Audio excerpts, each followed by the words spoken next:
man, it's pretty exciting. Welcome to BlueTube. I am Mitchell. In today's topic, we're going to be talking about the state of sports throughout the country and here at Presbyterian College. As you probably know already, college sports throughout the country are kind of in a mixed situation. Originally back in March, the NCAA canceled all sports till further notice because of the COVID-19 pandemic. And basically throughout the summer, there's been basically the debate of whether we should allow sports and schools to resume. A lot of the student athletes to come back in, maybe practice, basically try to adapt a sense of normalcy, basically with everything going on. As in terms of the fall sports calendar, basically schools have been mixed on it. The first major school to make the decision was the Big Ten. They basically stated that they would not play fall sports because of the COVID-19 pandemic. The Pac-12 conference followed suit, and basically because of those two big decisions, it basically created a big major domino effect throughout the country. Now there's been some conferences, the SEC, ACC, and the Big 12, they're saying they're going to continue to play regardless of what happens. They really do not care. They do care, but they're literally playing this for money purposes. They do not, what I mean by do not care is they don't care what everybody else is saying. They're going to listen to their own experts. They're going to play sports the way they want to. With regards to Presbyterian College and PC's conference, Big South, they announced following the Big Ten's decision, the Big South is also not going to play fall sports. And this includes some sports like PC football, volleyball, cross country, women's soccer, golf, tennis, all sorts of stuff. A lot of the athletes right now, when talking and interviewing them about the decision, they're pretty disappointed about it because, even if you're not a student athlete perspective, if you're not a student athlete, it still kind of hurts a little bit to not have a fall sports season because, one of the perks about going to college is, hey, you get to go to sports games, relax from studying for several hours, taking a break from school, hanging out with friends, and that's especially true if you go to a larger university anywhere in the country, is they're all in on, their sports programs. And, I think, it's very disappointing, for PC because, it kind of, cannot have, another option to do on the weekends or, during, in between, the week, when you're studying for something, you may want to take a break, head down, to the gym, volleyball court, tennis court, watch a match, whatever, get your mind out of school. And I think that's a little disappointing, for the non-student athlete perspective. As for the student athlete perspective, it's very disappointing, especially for the seniors because, now, even though they suspended the fall sports season, it doesn't automatically mean they're going to be playing in the spring because with the NCAA, scheduling, the TV contracts, there's all sort of things that make it, a lot harder than it seems. And, your heart kind of, goes out to the seniors because, they may never get another opportunity to play their sport, whether it's a professional league, out of the country. This is it for them, this is it for them. This is going to be the stuff they're going to be telling their children, their grandchildren, everything else, basically, this is their last opportunity to showcase their talent. And another group, is a freshman. They're coming in, really looking forward to starting, showcase their skills, to the upperclassmen, the coaches that recruited them. And, they have to wait, a little bit longer, showcase that talent.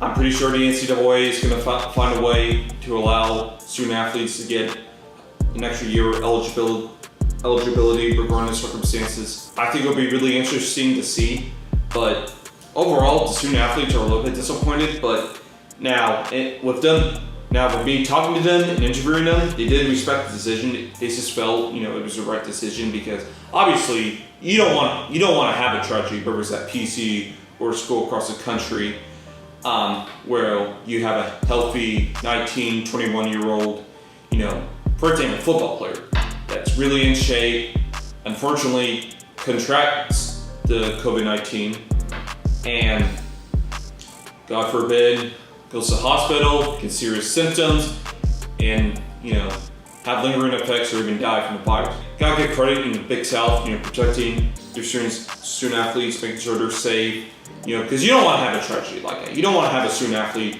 that comes in all healthy, gets COVID-19, has a bad reaction to it, and something disastrous happens because of it. Now, even though fall sports are suspended right now, the teams are still practicing.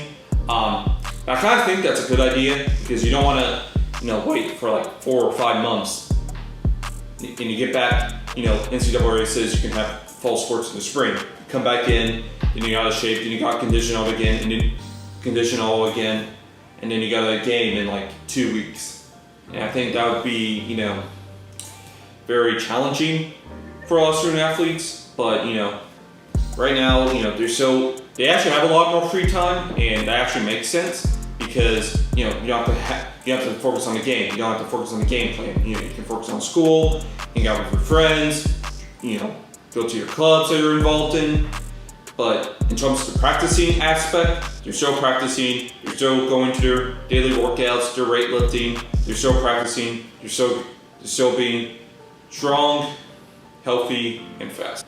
Now, talking to the athletes, their goals are still not impacted, which is not a surprise. They still want to compete really well. They still want to compete in the Big South. They want to get into the NCAA tournament in their respective sports or playoffs. They want to be competitive. They want to, go above 500. They want to do all sorts of that stuff. Their goals have not been impacted.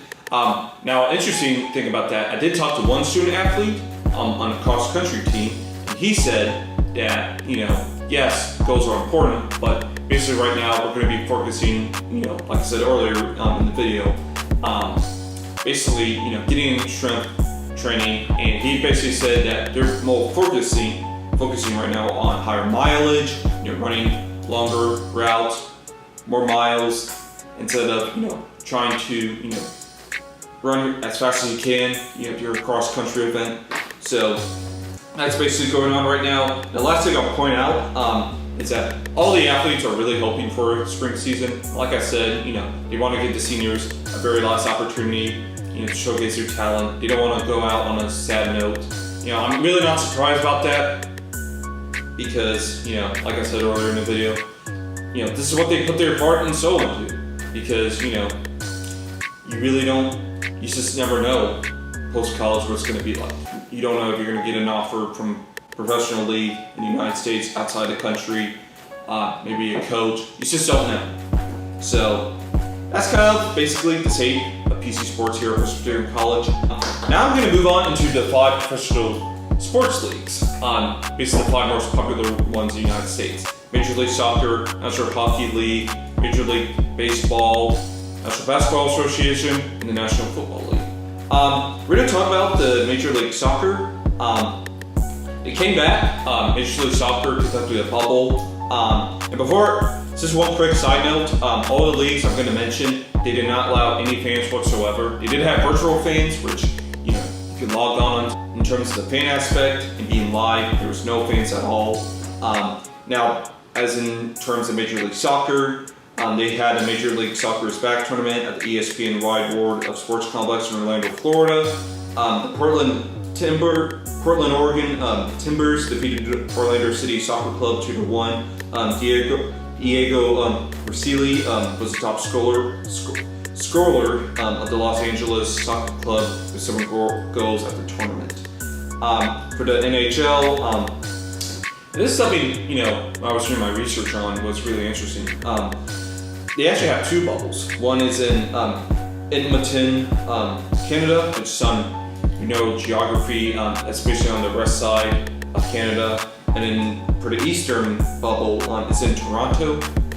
And I actually think that makes a lot of sense because, you don't want to have, because of time. Think about it, if you have a bubble on the East Coast and your team plays on the West Coast, you got to deal with time, maybe a lot more tired because of the time zone. So I actually give the NHL a lot of credit for coming up with a unique idea. Right now during the Stanley Cup playoffs, the New York Islanders and the Tampa Bay Lightning are in the Eastern Conference Finals. Right now Tampa Bay is up 1-0 against New York. It's a best of 7. So basically the first one to win 4 games goes to the Stanley Cup Final. For the Western Conference, you have Las Vegas, the Las Vegas Knights, and the Dallas Stars. Both teams have one game apiece. Still, best of 7. First 1 to 4 goes to the Stanley Cup Final. Right now, the major favorite to get to the Stanley Cup Final is Tampa Bay Lightning and the Las Vegas Knights. I'm not a big hockey fan, but based off who I have to pick, those teams ended up going to the Stanley Cup Final. I'm gonna go with Las Vegas. And this is a quick side note. If you're a big hockey fan or a sports fan in general, the Las Vegas Knights were the fourth major professional team in Las Vegas. And basically what's really cool about it is your first year of expansion, your first year in the NHL, which usually have your expansion team, you kind of suck because you're still trying to find your way, into the NHL, see what you can do, how to, build a competitive team in the future. And they actually, your first ever year, they made it to the Stanley Cup Final. Unfortunately, they did not win. They lost to the Washington Capitals, but it was an amazing season. I think it'd be really cool. They got back and they won. But, that just speaks to good management. This is good. This is all about, good ownership, good team management, good coaches, good players. Now for Major League Baseball. So now they're the one right now, the teams playing right now.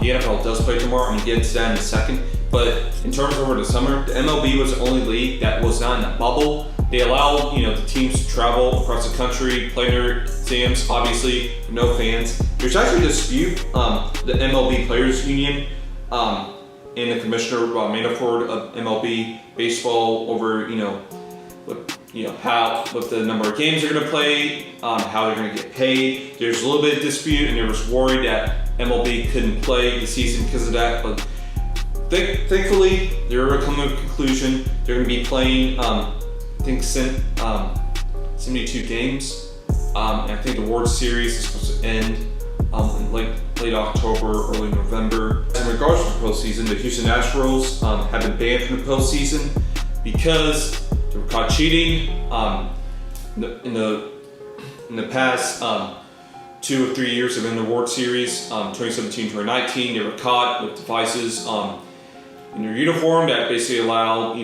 when strike out pitcher, basically all that sort of stuff. They're basically banned from the postseason. As in terms of standings right now, in the American League East, the Tampa Bay Rays are 28-15. They're in first place. The American League Central, Cleveland and the Chicago White Sox are tied at 26 games apiece.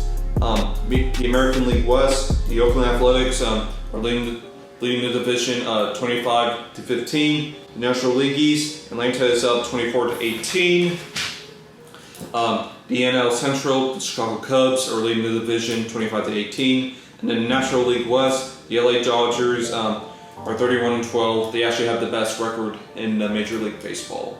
The favorites to win the World Series right now, I would have to say the LA Dodgers and the Tampa Bay Rays. But one team to watch out is San Diego. They're actually the third best team in Major League Baseball right now. But unfortunately for them, they're in the same division as the first place. That's the best team in MLB right now, which is the LA Dodgers. So I think that's a sneaker team. They're probably going to get in as a wild card, but I have to say right now, the two major contenders to win the World Series this year, I would have to say LA and Tampa Bay.